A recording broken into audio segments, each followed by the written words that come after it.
good point that John's put out here. Yes, you know, people say Aikido comes from the sword. And a lot of the techniques are related to the sword. Go to Gaya, Shihan, especially for cutting and drawing the sword. So what John, can I just put in? So John says, when we're doing this shit, I'm not stopping you getting your sword out here. So not really to do with Wagasashi. I've just stabbed you, or I've just slit you. So sometimes things are, because it's samurai and it's sword related, you're trying to link things to things that don't actually. So I say you've got to think about why are we doing things, why we do Budo, why is it effectual. So if it's carrying two swords, we're going to chop in one. Now, Ihami, if it comes in Ihami, and it's going to stop me from drawing myself, I can take the Wagasashi out with a rear draw. Yeah? But this is why we make Ikkyo and we draw the sword coming into here. Okay? So you have two distinct, stay there. I digress, just because it's being asked.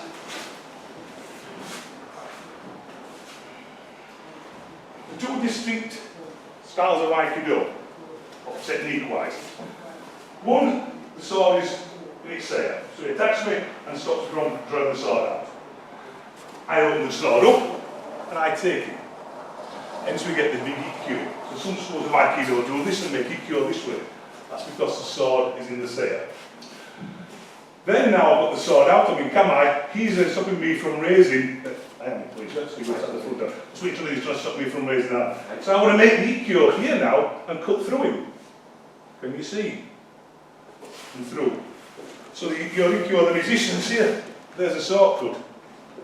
So there's two distinct schools of how you want to practice your related to the sword technique. So one is big movement, the sword's in the saya, or the scabbard if you want to call it, and you're moving that way. The other one is the sword's already out, and it's stopping me from raising the sword to cutting. And those are the two distinctions with the sword. Does that make sense? It did to me when I was younger, so hopefully it does to you. So two schools, one thought, big movement, into another one more abrupt and cutting because the weapon's already on show. Somebody could have made that up as well. I don't know. But it seems plausible and it makes sense. Yeah? So the big movement is related to that. So the running around the back for the second hand is really all nonsense, just exercise. Yeah. Well, it is, because why would you let someone run around back him anyway? If I was here and you was coming into step, so you're coming into this position here, yeah, I'd just move with you. Yeah. I'd do the Wagasashi out and you're dead. I thought that one. So no, it's good questions because, like in any martial art, especially Aikido, there's so many things that's been said over the years and written, and things get mentioned on the course, and you overhear somebody say that, well, I heard Sensei say it's this and that and that. So, it's difficult because, I mean, you can only go on what people tell you, can't you? And you even read a book and you don't know what it says. I'm very fortunate that I spent quite a lot of time with Sakote, not particularly training with him, but also off the mat and talking to him about his time in Japan, not particularly training in Aikido, but his time in general in Japan, and things like that. Like I said yesterday, and some we were quite taken about that, there was no sensei didn't do, and it didn't teach any sword work. A humble boy was there. You had to go see one of the other instructors and they would then teach you. This is why it wasn't a big thing, even though he didn't do all the saburi and all the movements, he very rarely taught it, because it wasn't rammed into like the Wama school, what I mean. So, and like we said, there's how many people here today, a dozen of us, probably those 20 of us or so yesterday, and you've all seen different bits of what I taught, and you've all taken away different little items. Still all of the bigger picture of what I've been teaching. Some will pick the footwork up, some will pick the hand technique up, some will pick the attitude up, or whatever. And the same with O-sensei, all these people train with O-sensei. And some of them train with him when they were a young guy, some train with him when they were an old guy. And so they've gone out into the world and they've been taught by O-sensei. But they've all had different periods of his life when they were going through developing his Aikido, or as he got older, his Aikido changed, obviously because he was an older man. And so all these things, yes, they've all been taught by O-sensei, but have they really got his Aikido? You know what I mean? So the students that's been with me for many years, my Aikido's changed over the years. Yeah, we do the techniques that we used to do, we might revamp techniques we used to do. So just because you train with O-sensei doesn't mean you've got his Aikido. You've seen O-sensei and you've seen the source. And Mr. Cotier told me this, I'm not making up kind of things to that. So yes, it must have been fantastic to train then and there, but, you know, as I say, did some train with him when he was in his 40s and he was, you know, vigorous and dynamic. Did some train with him when he was in his 70s when he was a little bit more flowing, a bit more gentle and mellow. Yeah. So we've all seen his Aikido, but we've all got different ideas of it. But then it's like Chinese whispers. He said, if you hold this, it's so and so, so. And so then it becomes the norm, and it's very difficult to keep it, you know, in line. This is why there's so many different schools of Aikido over the years. And, you know, so they've all got their ideas of how Aikido should be taught, and it's not incorrect. It's just not what we're doing here today, or we'll train Mr. Bellingham, maybe do something completely different tomorrow. Mr. Derek might do something different next week. It's all Aikido, so you've got to kind of like develop it yourself, and Aikido is developing all the time. But the basics must remain same, and you must understand, why are we doing this? Why do I move to this position here? Why would I commit myself? This silly guy up here, I'm knocking it down. It's a nonsense. If I'm a martial artist, I'm not giving you, unless I want to sucker punch you and bring you into that there, I can understand that. But as someone who's having to use it as, that sounds a lot bad, doesn't it? Someone that always had experience of having to use Aikido as a work tool, I'll use that word, you're not going to be stood with gaps. You're very tight, your Aikido is very tight, and your Kamae is very tight, and your posture when you move is very tight. And when I say tight, I don't mean you're stiff, I mean you're very conscious of where your feet are and where you go. You haven't got the beauty of moving around in a hakama and a big movement here, so you're a lot sharper with your hips. Yeah? And so my Aikido was like that very much before I started using it as a work tool, but it emphasised what I was doing on the mat, very much so.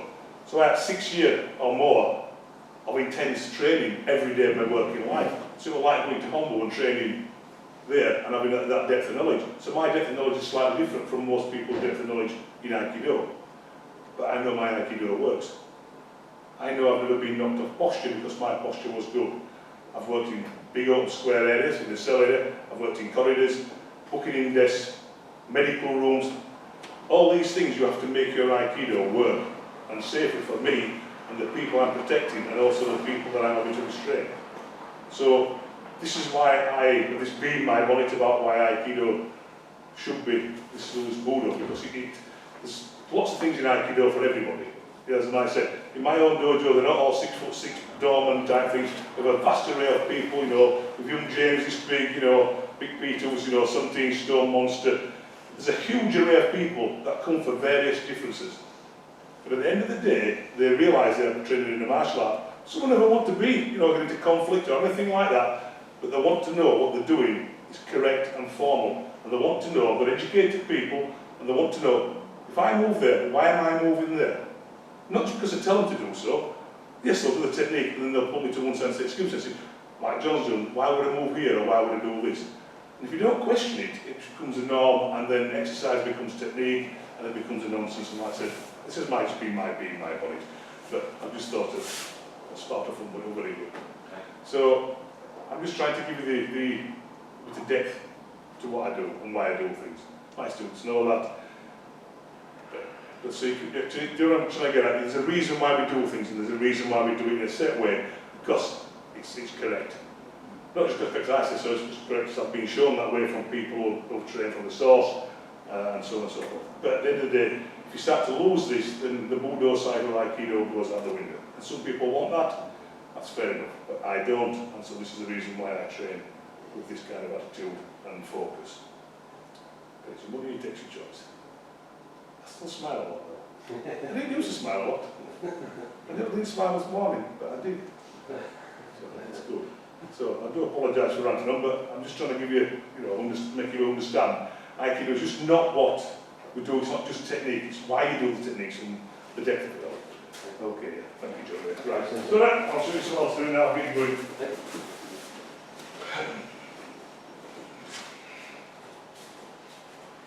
Got my use very up here. So, as I say, some schools of Aikido, as it comes round, as John comes in, they'll take him round this way, keep your centre, which is good, but I get very dizzy. Yeah? So it's not very good for me. That's my posture. When I started doing more compact Aikido, it was great, because when I was in a big flowing Aikido, I'd be all over like one of them skip, them little spinning top type things, you know what I mean? If they would touch me, I'd be off. So far better once I start to become more focused. So the hand comes into the centre, and draw him into my centre like I would with Terranco. He comes around me thinking he's going to get me. Okay? So I can make Nikyo, I can make Rokyo here, I can turn him, I can make Kotegaeshi. Can you see? All just from this movement. This is why it's so simplistic. I'll say Nikyo for your stop, it's alright. Oh. That's all right. Where are you? Are you there? So much an eye. So same thing. He comes in here. This time I'm going to take over, and this time I'm going to make Kotegaeshi. Because it's a short Kotegaeshi, unless you've got really long arms, yeah. As he comes in, same thing. I'm going to take the back arm, but then I get to here, focus down with the forearm. Because he's running onto it like a buffer. So, he comes in, I extend him. Here, the hand cuts. Watch for his feet, take him over.